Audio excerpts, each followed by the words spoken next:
Drivak adjusted his medical harness and flicked through the patient records with practiced efficiency. His species, the Vethari, were renowned across the galaxy for their medical expertise, and he had personally treated creatures from over 70 known worlds. His confidence was well-earned. There was little in the field of xenobiology that could surprise him. He had rebuilt the shattered bones of a Zorvian warhound, worked through the intricate neural pathways of the amphibious Yaltik, and even once performed delicate ocular surgery on a Ketharan, a species notorious for reacting aggressively to touch. So when the human Nathan walked into the clinic holding a small carrier and said, "Yeah, just a checkup for Biscuit," Drivak merely nodded and gestured toward the examination table. Of course. What species is the patient? Nathan blinked. A cat. Drivak tilted his head. Clarify. Nathan frowned slightly but lifted the carrier onto the table. A domestic cat. A pet. You do checkups, right? Drivak activated his scanner and nodded. Naturally. I am well versed in the physiology of terrestrial mammals. He keyed in the basic parameters for Earth-based creatures. His database had extensive records on human biology, and while he had never examined a cat specifically, it appeared to be a small quadrupedal mammal within an acceptable weight range for standard diagnostics. This should be straightforward, Drivak said, reaching for the carrier's latch. Nathan hesitated. Maybe let me. Drivak ignored the warning and unlatched the carrier. The door swung open. A blur of fur and claws shot out of the small space. Drivak barely registered the movement before something latched onto his upper limb. A sharp, burning pain radiated through his appendage as small, hooked claws dug into his skin. He recoiled, but the creature clung on with astonishing strength, its small body twisting with unnatural agility. Nathan inhaled sharply. Oh boy. Drivak made a calculated movement to dislodge it, but the cat released him of its own accord, flipping midair and landing on the examination table with an ease that suggested an advanced level of coordination. Its tail flicked in agitation, ears flattened against its head. Drivak examined his arm. The scratches were shallow but stung more than expected. His medical harness administered a quick antiseptic spray, and the pain dulled slightly. That, Drivak said, was unexpected. Nathan sighed. Yeah, Biscuit doesn't love the vet. Drivak narrowed his eyes at the small creature. It reacted with hostility to a completely neutral environment. Yeah, that's a cat for you. Drivak recalibrated. I will proceed with a non-contact scan. He activated the diagnostic scanner, but as soon as the device emitted a soft hum, Biscuit arched his back and hissed. The sound was shockingly aggressive for such a small creature. Drivak paused. This response is disproportionate. Nathan shrugged. Cats don't like surprises. Drivak adjusted the scanner's frequency, lowering the sound output. Biscuit's tail flicked as if he were aware of the modification, but the feline remained tense. Drivak initiated the scan. Data streamed onto the display. Basic organ function appears normal.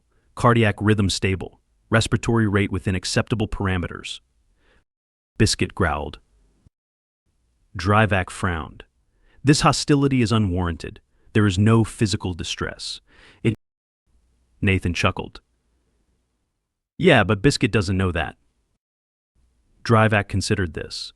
You are suggesting that this creature's aggression is not based on sensory input, but rather on an assumption of threat. Pretty much. Drivak found this inefficient. Most species reacted to direct stimuli, not preemptive hostility based on imagined scenarios. He attempted to adjust his approach. I will conduct a tactile examination, he said, reaching forward. Nathan opened his mouth to object, but it was too late. Biscuit moved with almost supernatural speed. One moment he was still, the next he had latched onto Drivak's arm again, claws digging in deeper this time. Drivak flinched, but the feline had already launched himself away, perching on a nearby shelf with a flick of his tail. Drivak examined his injuries. The scratches were bleeding. He pressed a sterilizing pad to the wounds. Nathan winced. Yeah, so, maybe gloves. Drivak exhaled slowly. This creature is disproportionately dangerous for its size. What? Nathan grinned. You should see him when he's actually mad. Drivak did not appreciate the humor. He recalibrated his strategy. What method would you recommend for restraint? Nathan hesitated. Towels. Drivak stared. You are suggesting fabric as a means of subduing an aggressive organism. Yeah, you wrap him up like a burrito. Keeps the claws contained. Drivak found this absurd. He had worked with sedation fields, biorestraints, and even mild neural suppressants, but this human solution was fabric? Still, given the feline's unexpectedly effective defenses, he had little alternative. Proceed, Drivak said. Nathan grabbed a nearby towel and approached Biscuit, who eyed him with suspicion. Drivak watched carefully. This was merely an adjustment of tactics. He would not be bested by a creature this small. He was the galaxy's foremost veterinary specialist. This was a simple checkup. It would not escalate. Nathan moved with careful precision, unfolding the towel in a slow, deliberate motion. Biscuit, still perched on the shelf, tracked the movement with narrowed eyes, his tail flicking in sharp, deliberate arcs. Drivak analyzed the feline's body language, noting the way its muscles remained coiled, tension rippling beneath its fur. This was not a creature that had been subdued. It was calculating. Nathan adjusted his stance, then made his move. The towel flew over Biscuit in a swift, fluid motion, and for a brief moment, Drivak believed the containment strategy was successful. Nathan gathered the fabric in practiced folds, swaddling the feline as if wrapping a delicate medical instrument. Then, the bundle exploded. A clawed paw shot free, raking through the air with startling accuracy. Nathan jerked back just in time to avoid a direct hit, but the towel slipped and Biscuit wriggled free, landing back on the shelf with a single, effortless leap. Drivak absorbed the new data. The feline possessed an alarming ability to escape restraints, an agility bordering on unnatural. He had treated species with retractable claws before, but none had demonstrated such precise control over their appendages. Nathan exhaled through his nose, rubbing his hand where the claws had nearly connected. His expression remained neutral, but Drivak detected a hint of weariness in his posture. Adjustments were required. Drivak accessed his medical harness, scrolling through available containment options. His clinic was equipped for handling volatile patients, though typically those patients were significantly larger and required sedation fields. Using such technology on a creature this small felt excessive, but the risk of injury was increasing with each failed attempt. Nathan, however, was already moving on to a new approach. He reached into his pocket, producing a small, foil-wrapped object. Biscuit's ears flicked forward at the sound. The human unwrapped the item with slow, deliberate motions. A distinct scent filled the air. Drivak activated his olfactory sensors, analyzing the composition. The substance contained proteins, amino acids, and an unusually high concentration of a compound that registered as both appealing and mildly addictive in the feline's biological profile. Biscuit's posture shifted. His pupils dilated. Nathan placed the food item on the examination table and stepped back, making no further movements. Drivak observed. The feline hesitated, then leapt down from the shelf. His movements were cautious but purposeful. He approached the offering, sniffed it once, then began consuming it with rapid efficiency. Drivak noted the shift in behavior.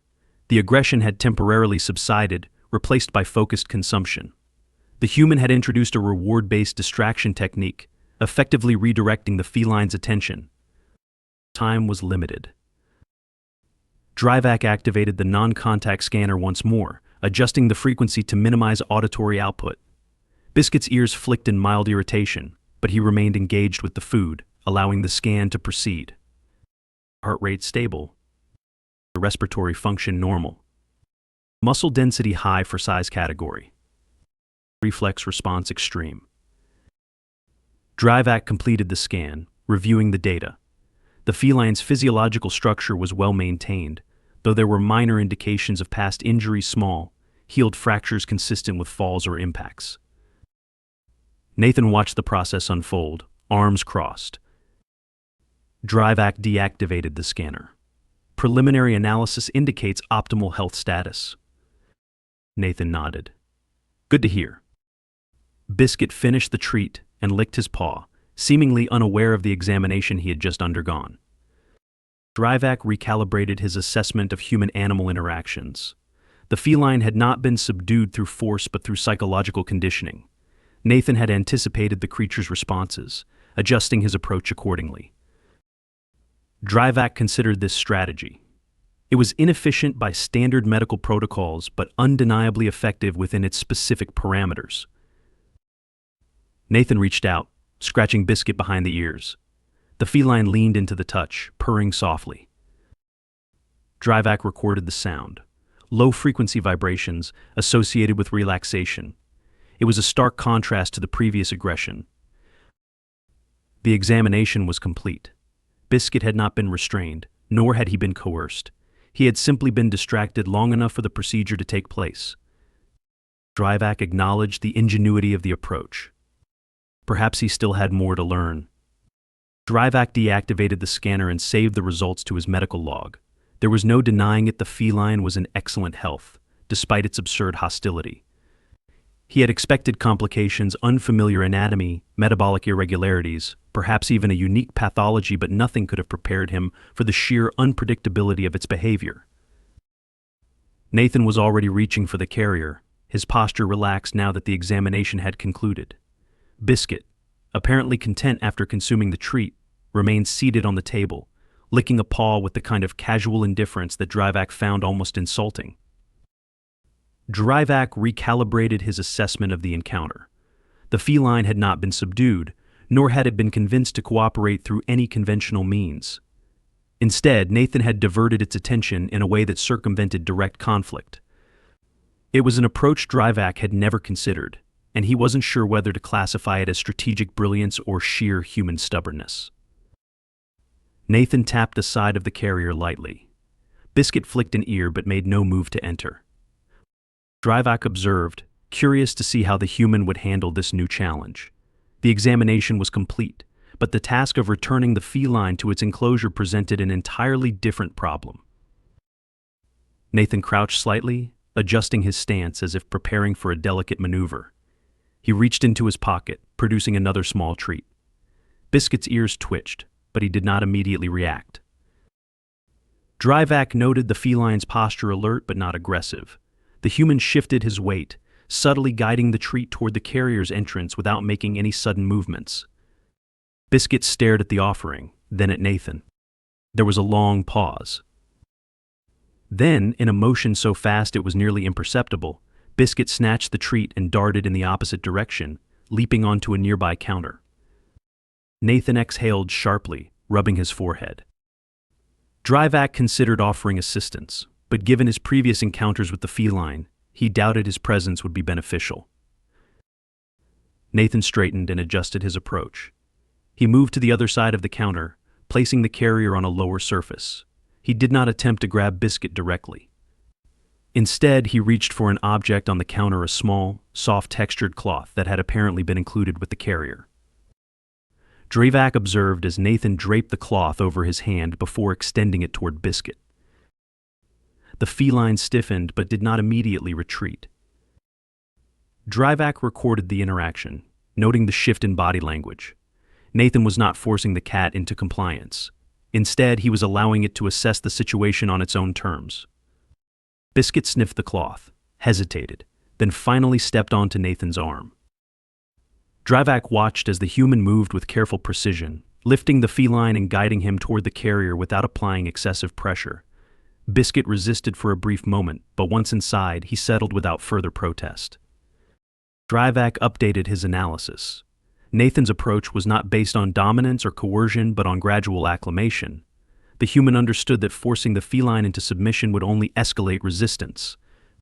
Instead, he had engaged in a form of negotiation, allowing the feline to make decisions within controlled parameters. Drivak found this method inefficient yet undeniably effective. Nathan secured the carrier and stood. His expression was neutral, but there was a hint of satisfaction in his posture.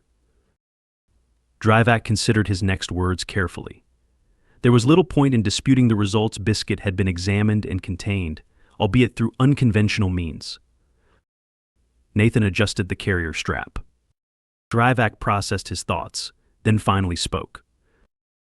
Your approach to handling this creature is unconventional but functional.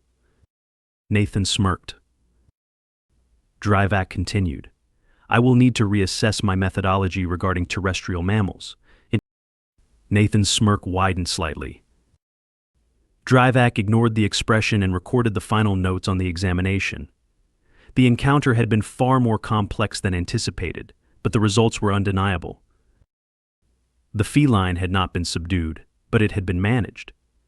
That, in itself, was a lesson worth noting. Drivak watched as Nathan secured the carrier, his movements casual yet precise.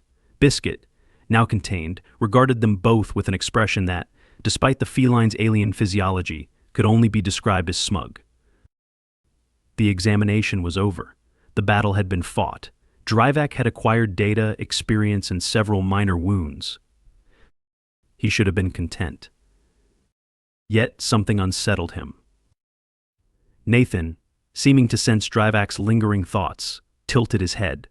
You look like you're thinking real hard about something. Drivak folded his secondary arms behind his back. I am attempting to comprehend the paradox of your species' cohabitation with these creatures. Nathan smirked. Let me guess you're wondering why humans willingly live with tiny, aggressive, sleep-demanding, food-stealing chaos goblins. Drivak considered this. The terminology is informal, but functionally correct. Nathan chuckled. We like the challenge. Drivak narrowed his eyes. A challenge implies a purpose. You receive no tangible benefit. The feline does not provide labor, security, or sustenance. Nathan lifted a finger. See, that's where you're wrong. Biscuit provides vibes. Drivak stared. Vibes. Yeah, like emotional support. A warm little creature that sometimes lets you pet it if it feels like it. Drivak glanced at the carrier. Biscuit was licking his paw, utterly indifferent to the conversation. This organism does not appear affectionate. Nathan shrugged. Cats operate on their own logic. You don't own a cat, you just sort of exist near one. Drivak took a measured breath. I must revise my understanding of human companion relationships. Nathan grinned. Go for it. Drivak activated his medical harness and recorded a new entry human-animal bond analysis update. Standard domestication principles do not apply. The relationship appears non-transactional. Creature retains full autonomy yet receives consistent care. Human perceives this as rewarding despite repeated physical injury. He hesitated before adding 5. Further study required. Nathan raised an eyebrow at the pause. You okay, Doc? Drivak sighed. I will process this later. Before Nathan could respond, the clinic doors slid open with a soft hiss. Another human entered, carrying a much larger carrier, one that rattled slightly, as if the creature inside was attempting escape. The new human approached the desk. Hey, I have an appointment for my cat. Shouldn't take long. Drivak's eye twitched. Nathan grinned. Oh, you're gonna love this. Drivak, for the first time in years, considered taking a vacation.